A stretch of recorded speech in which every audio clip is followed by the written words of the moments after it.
Matul il-Presidenza Maltija tal-Kunsill Ewropew se jkun indirizzat il-fenomenu tal-mart rari u l-problema tal-aċċessibilità tal-mediċini li jikkuraw dan il-mart.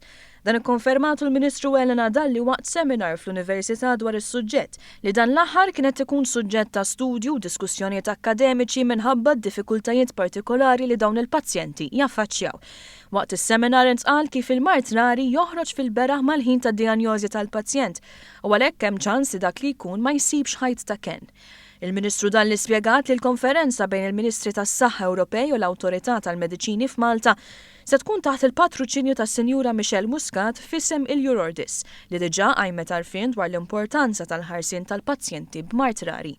Intant kien innotat ukoll li dawn huma sitwazzjonijiet ta' sfida għal kull min jipprattika l-mediċina.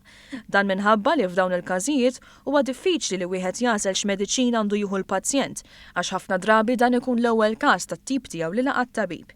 Madankollu l-Ministru Dalli qalet li dan ma jfissirx li għandna niżolaw il-pazjenti li diġà jħossuhom waħedhom minħabba l-każ rari tagħhom. Era illi ma tantx għandna soluzzjonijiet, però rridu nkomplu naħdmu biex insibu s-soluzzjonijiet. Għalina mhux aċċettabbli li ngħidu u iva dika persuna f'100,000.